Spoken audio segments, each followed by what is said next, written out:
sabéis que habitualmente en todos los informes epidemiológicos no se hace un apartado especial para niños. Los datos epidemiológicos habitualmente son datos epidemiológicos globales y en general suelen hablar de adultos, pero no se hace una separación específica de los niños.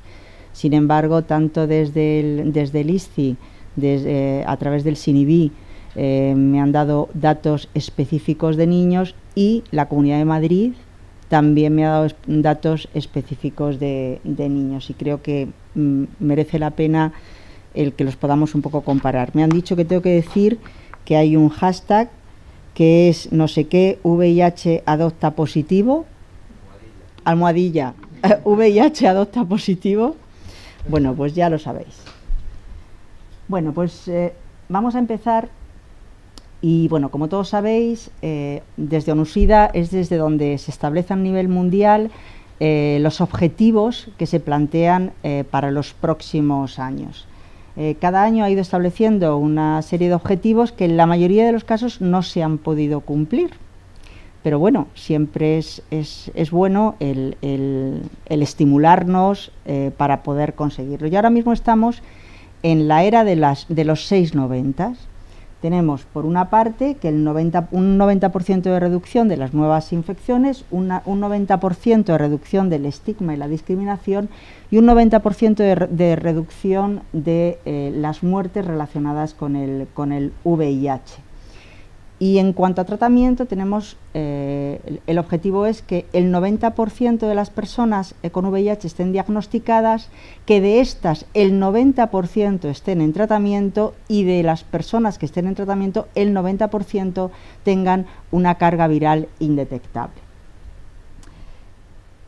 Para ello, bueno, más o menos esto yo la he modificado porque los datos que hay son del 2014, yo he añadido los datos del 2016. Ahora mismo, en el 2016 se han producido 1,8 millones de nuevas infecciones, y el objetivo es que al 2030 se lleguen a 200.000, que ha habido un millón de muertes relacionadas con el VIH, que llegamos a 357.000, y en la actualidad hay 19,5 millones de personas que están en tratamiento antirretroviral, pero el objetivo es que lleguemos a los 37 millones de personas infectadas que tenemos en el momento actual. Esto es muy fácil decirlo, y todo el mundo puede decir, bueno, pues vamos a intentarlo, pero es que para eso se necesitan muchísimas cosas.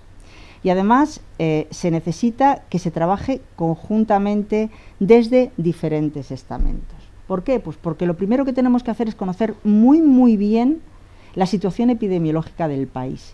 Si no conocemos cuántas personas están infectadas por VIH, difícilmente vamos a poder hacer una estrategia para intentar conseguir esas metas que nos plantea ONUSIDA. Una vez que conocemos muy bien la situación epidemiológica que tenemos en el país, ¿qué necesitamos? Necesitamos dinero, o sea, necesitamos un aporte económico suficiente como para poder llevar adelante y conseguir todos estos objetivos. Todas van entrelazadas, no vale solamente hacer una y decir, bueno, ya sé cuál es la situación epidemiológica, pero ahora no tengo dinero. Entonces es que no vale, o sea, tienen que ir una linkada o unida a la otra. Diagnóstico precoz, fundamental e importantísimo. Cuanto antes diagnostiquemos a las personas con infección por VIH, antes podremos conseguir los siguientes objetivos, que son, una vez que las tenemos diagnosticadas, hay que trabajar en prevención primaria y prevención secundaria, fundamental, insistir en la prevención. Creo que es básico en cualquier país, tanto en países que se supone que tienen o lo que se llaman países mal llamados desarrollados, como en países en vías de desarrollo. La prevención tiene que ser la base de cualquier sistema de salud, independientemente de la enfermedad de la que estemos hablando. Una vez que estamos trabajando en todo esto, lógicamente tener a todas las personas diagnosticadas del VIH para que una vez que están diagnosticadas podamos ponerlas a todas en tratamiento antirretroviral y que estas personas que están en tratamiento antirretroviral lleguen a tener una carga viral indetectable. Pero es que no nos tenemos que quedar ahí, o sea, tenemos que seguir, porque nosotros tenemos que monitorizar eso, tenemos que comprobar que realmente eso es así y que estamos cumpliendo todos esos objetivos. Y para ello lo que tenemos que hacer es evaluar el impacto. Tenemos que saber cuántas muertes se han producido y cuántas nuevas infecciones se han producido. Eso es fundamental para poder conseguir que esa cascada que nos plantea ONU-SIDA se pueda llevar a cabo. Os he dicho que los objetivos van variando, entonces ahora hemos pasado del 90, que no se ha conseguido, al 95. Bueno, bien, vamos a llegar primero al 90 para posteriormente pasar al 95 y lo razonable sería llegar al 100%, que eso es lo que todos deberíamos de intentar conseguir. Pero bueno, vamos a ver de qué cifras estamos hablando. Vamos a hablar de los niños, que es lo que nos ha traído aquí. Bueno, pues sabéis que en las estimaciones de ONU-SIDA solo hay una diapositiva específica de niños, en los cuales se ve que hay 2,1 millones de niños con infección por el VIH. En el año 2016 se han producido 160.000 nuevas infecciones y ha habido 120.000 muertes relacionadas con el VIH. Y además esto ocurre en todos los países. Da igual que estemos hablando, lógicamente, los países en principio menos empobrecidos, la situación es diferente. La que se lleva la palma en cuanto a lo malo siempre es África, pero podéis ver que en Latinoamérica, en Caribe, en Europa del Este, que aquí no hay datos, pero que ahora mismo es una región que está emergiendo igual que Asia en cuanto a nuevos casos de VIH, pero que esto se repite tanto en adultos como en niños. Todas las regiones, da igual en la que nos queramos fijar, tienen casos de VIH y lógicamente tienen casos de niño. Estas son las nuevas infecciones que se han producido en el año 2016 y volvemos a ver otra vez que África es la región, tanto el África subsahariana como el África del Norte, es la región más castigada en cuanto a nuevas infecciones por VIH. Y además, de las 5.000 infecciones que se produjeron al día en 2016, nuevas infecciones, 400 se produjeron en niños por debajo de los 15 años. Exactamente igual, podemos ver, esto es lo mismo que hemos visto, los 120.000 muertes, la mayoría en África. Entonces, lo que estamos viendo con todo esto es que por una parte están disminuyendo las nuevas infecciones y por otra parte están aumentando el número de personas que tienen infección por VIH, tanto niños como adultos.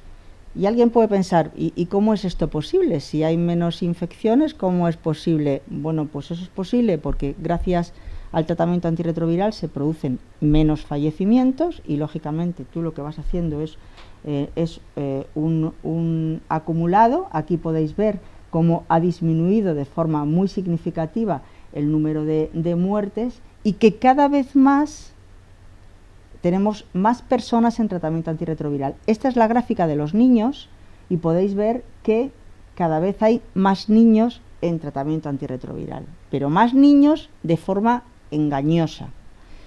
Y digo de forma engañosa porque fijaros, se estima que aproximadamente hay unos 919.000 niños en tratamiento antirretroviral entre los 0 y los 14 años. Hemos hablado que había 2.100.000 niños con infección por VIH. Y se ha visto que en el año 2016 solo un 43% de esos niños estaban en tratamiento antirretroviral. Podemos decir, bueno, no se llega al 50, pero sí que es verdad que se ha subido ese porcentaje de niños en tratamiento antirretroviral, pero si lo comparamos, nos damos cuenta que en los 2 últimos años se ha producido un retroceso de este aumento que se estaba teniendo en cuanto al número de niños que iban sumándose a más tratamiento antirretroviral. Aquí lo podéis, es que no se ve muy bien, pero aquí lo podéis ver. En los años anteriores se había producido un incremento de un 10% y sin embargo en el año 2016 se ha producido solo un incremento del 6% en cuanto a los niños que inician tratamiento antirretroviral. Entonces, eso nos tiene que hacer pensar un poco que a lo mejor no se están haciendo las cosas tan correctamente como se deberían hacer, no se está invirtiendo tanto dinero como se debería de invertir y no se está llegando a conseguir esas metas que todos queremos conseguir. Vamos a ver cuál es la situación en España. Esos son los datos globales. Vemos en España, bueno, pues esto está recogido el SINIBI. Aquí están incluidas todas las comunidades autónomas y las 2 ciudades autónomas. Y en el año 2016 se diagnosticaron 8 nuevos diagnósticos de VIH de menos de 15 años. Entre 0 y 5 años se diagnosticaron a 3 niños, entre 6 y 10 años un niño y entre 11 y 14 años 4 niños. El sexo está 50-50, podéis ver ahí, 4 hombres y 4 mujeres. La mayoría eran de otros países diferentes a España, solamente hay un niño español y en los CD4, la mediana de CD4 que tienen es de 340. Que no es una cifra demasiado buena para los niños. Esta es la evolución de los nuevos diagnósticos. Aquí tengo que aclararos una cosa, porque diréis, pero si nos acaba de decir que en el 2016 había 8 niños, ¿cómo es que ahí ponga 5 niños? Bueno, pues lo que ocurre es que, ahí lo podéis ver, 17 comunidades autónomas. Aquí no están los datos de Valencia y de Andalucía, y sin embargo en los que os he puesto anteriormente sí que están los datos de Valencia y de Andalucía. El SINIBI es de obligado cumplimiento, es decir, es una enfermedad, el VIH es una enfermedad de declaración obligatoria. Hemos dicho al principio que es muy importante conocer y que todos sepamos cuál es la situación epidemiológica de nuestro país, y para eso tenemos que notificar los casos de SIDA y los casos de VIH. Si no los notificamos, no tendremos suficiente información para poder tomar las medidas necesarias. Y desgraciadamente no hemos tenido todos los datos. Ahora sí que parece que en el año 2016 sí que ya disponemos de todos los datos de las comunidades autónomas. Pero bueno, más o menos lo que podéis ver es que desde el año 2015 está más o menos estable la situación en cuanto a nuevos diagnósticos en VIH en niños. Aquí podéis ver, bueno, pues la mayoría de los diagnósticos se producen entre los 0 y los 5 años.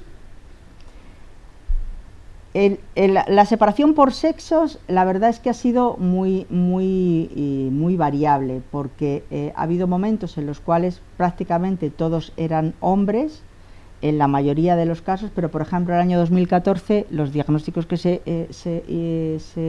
detectaron eran más mujeres que hombres. En el año 2016, bueno, pues ya hemos dicho que está, una vez cogidos todos los datos de todas las comunidades, están 50-50. Y en cuanto a el país de procedencia, bueno, pues en la mayoría de los casos, a excepción del 2015, son niños de otros países diferentes a España. Me podía haber quedado de 15 por debajo, hasta de 0 a 15 años, porque parece que son los niños que más probabilidades pudieran tener de ser adoptados, pero es que tenemos adolescentes hasta los 18 años, que también deberían de tener esa misma opción, y entonces creo que es bueno conocer también los datos de los adolescentes porque no tienen absolutamente nada que ver con las de los niños. Y esto es una preocupación. Estos son los diagnósticos entre los 15 y los 18 años en el año 2016. Se han diagnosticado 31 nuevos casos, de los cuales entre 15 y 16 años se han diagnosticado 6, pero entre 17 y 18 años se han diagnosticado 25. 23 son hombres y 8 son mujeres. La mayoría son españoles, aunque muy cercano a otros países, de España 15, de otros países 14 y hay 2 en los cuales no consta. Y tienen unos CD4, una mediana de CD4 al diagnóstico de 328. 328 que no debería de ser lo que nosotros queremos, o sea, el diagnóstico debe estar siempre con CD4 mucho más elevados. Este es lo que os he dicho antes, el evolutivo a lo largo de los años y también aparentemente hay una estabilidad a partir del 2014. Aquí podéis ver la edad, es lo mismo que venía en la primera gráfica, pero un poco más visual. La mayoría son entre los 17 y los 18 años, la mayoría son varones, la mayoría son de España. Los CD4 están por debajo de lo que deberían de estar para hacer un diagnóstico precoz. Y luego, pues esto es lo que más llama la atención. La mayoría son hombres que tienen sexo con hombres, seguido de los heterosexuales. O sea que tendremos que empezar a esperar unos años para ver qué ocurre y si esta tendencia realmente vemos que va en aumento. Sí, es importantísimo, sobre todo porque parece mentira, pero y ya lo hemos hablado antes, hay mucha desinformación. La gente joven tiene muchísima desinformación. Sí, es un tema que yo creo que está preocupando mucho en general a todos los colectivos, el tema de los adolescentes, porque el adolescente no tiene miedo a nada. Es un... Las hormonas es que se comen todo, ¿no? Y eso hace que tengan prácticas de riesgo que está haciendo que sí que, aunque muy discretamente, pero sí que parece que sube un poquito, ¿no? Entonces, lo preocupante es ver, o sea, si nos quedamos aquí, vale, pero es ver si a lo mejor en unos años damos un paso más y eso sube y nos encontramos otra vez con adolescentes, con un mayor número de adolescentes con infección por el VIH de la que realmente deberíamos de tener. Bueno, y aquí, superponiendo las dos edades, podéis ver que más o menos están ahí y que tendremos que seguir viendo cuál es la tendencia. Como estamos en Madrid, pues creo que también es bueno conocer los casos que hay en Madrid.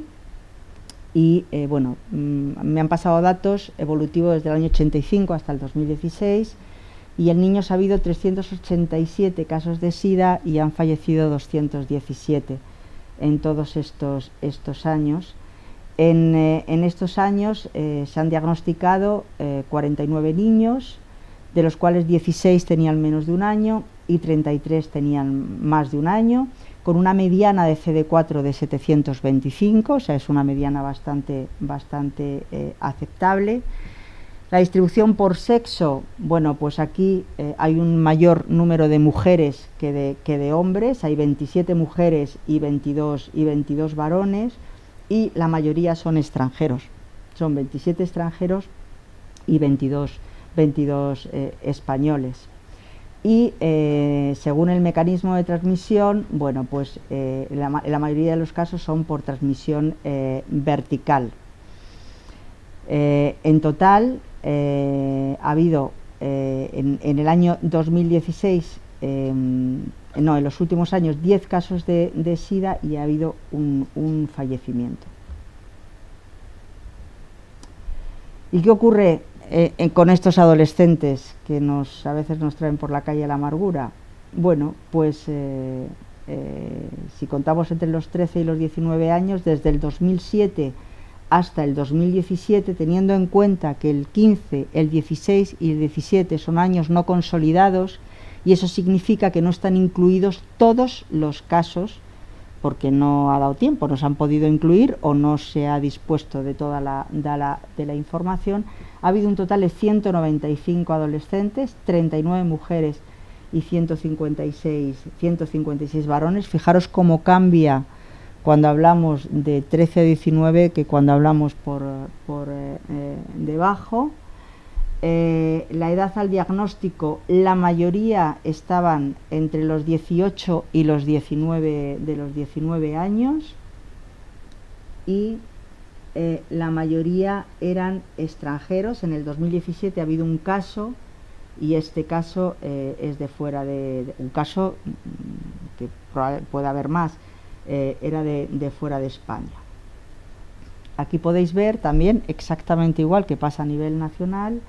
Bueno, pues el mecanismo de transmisión es HSH, tanto en España como fuera de España, y los casos que hay de transmisión en mujer, la mayoría son por transmisión heterosexual.